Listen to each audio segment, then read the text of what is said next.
This little guy is the Wurkkos TS10, and I think it's arguably one of the best compact EDC flashlights released in 2022. Before we get into the review and I tell you guys why I like this little light so much, I want to be completely transparent and say that Wurkkos sent me this light for testing and evaluation purposes, but honestly I loved it so much that I bought one of my very own without any sort of discounts on my own dime because I think this is truly such a great little light. With all that out of the way, let's go take a closer look. If you've researched budget flashlights within the past couple years, you've probably been completely overwhelmed by the thousands upon thousands of different choices out there. It really takes the perfect combination of a solid build quality, great features, and an even more amazing price to really stand out from the crowd. Thankfully, that's exactly what the little TS10 offers at an MSRP of $29.99. Best of all, you can frequently find it on sale for under $20. For your money, you get features like a triple emitter array, a choice of primary LEDs, colored auxiliary diodes, and a configurable user interface. Typically, you find all these features in a light that's easily double or triple the price. This really makes the little TS10 perfect for somebody looking to try advanced hobbyist level features without breaking the bank. One of the major features that really sold me on this little light is the user interface Android 2. It's an open source firmware created and refined by users on the Budget Light forums. It allows you wide access to different blinky modes, diagnostics menus, and advanced configuration settings. However, that being said, it does have a little bit of a downside as it does have a pretty steep learning curve and takes regular use and memorization to really get a good hold of.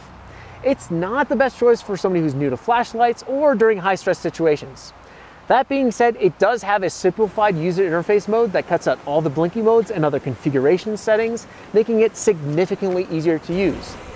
While a full explanation and tutorial of Android 2 would really need its own tutorial video, here are just a few special modes available on this light.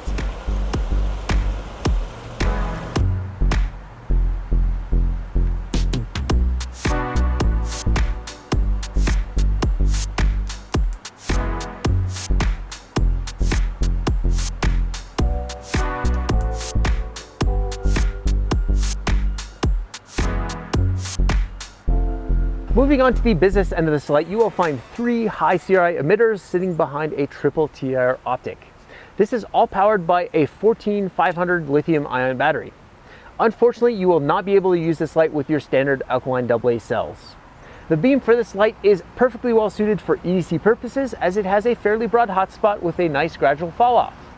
While this isn't at all a thrower, the turbo mode still has plenty of power to punch through the darkness and light up objects well over 200 feet away. As far as the specs go, you can expect a maximum turbo output of 1,400 lumens on this 5,800K emitter, and on the 4,000K version like I have here, you sacrifice a few lumens on the high end in exchange for a higher color rendering index. If you haven't played around with a warmer tinted light before, I really cannot recommend them enough. The beam is much easier on the eyes during prolonged uses, and the warmer emitters generally render colors much more accurately. Unfortunately, one of the trade-offs of having such a high output light at such a small size is that it just doesn't have the thermal mass to absorb all the heat put off by 3 separate emitters. You'll only get about 15 seconds of turbo before the light thermoregulates and cuts down the output. After that, it will be pretty warm to the touch and you'll have to wait a while for it to cool down before using turbo mode again. As far as the light output and runtimes go, the spec sheet claims a max runtime of 74 minutes after the use of turbo, and at 50 lumens you will see an astounding 6 hours and 43 minutes of runtime. According to my rudimentary testing, the brighter settings will eventually dim down and stabilize at about 150 lumens. Another benefit of Android 2 is the ability to choose between smooth and stepped ramping. Ultimately, I much prefer smooth ramping as it allows you to dial in the exact, precise quantity of light that you want. The electronic tail switch on this light has a nice metal button that sits just a little bit below the edge of the tail. This makes it nice and easy to turn light on and off, and makes it very stable when standing on a table. This is a great feature when coupled with this removable silicone dome, which makes a fantastic little area light. Unfortunately, this button is a little bit prone to being inadvertently turned on in the pocket, and as with any other high output EDC light, you'll want to make sure that you mechanically lock it out by twisting the head a couple degrees or by clicking that tail cap 4 times in order to lock it out. That way you'll avoid any sort of inadvertent singeing of your clothing or getting a very hot pocket. Unfortunately, this little light isn't 100% perfect. While there aren't any major flaws, there are still a couple little minor issues that are just a little annoying. First up is this not so great bidirectional pocket clip, which just doesn't carry well in either orientation. When you clip it in a tail up direction, this gap here is just too small to fit anything except for an extremely lightweight set of dress pants. If you flip it over in a head up orientation, the gap is even smaller and you have a crazy amount of light sticking up out of your pocket. It's extremely unstable and prone to falling out of your pocket.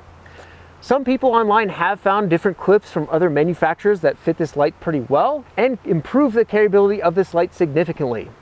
Hopefully in the future, Wurkkos can address this issue and release an aftermarket tail-up only carry clip.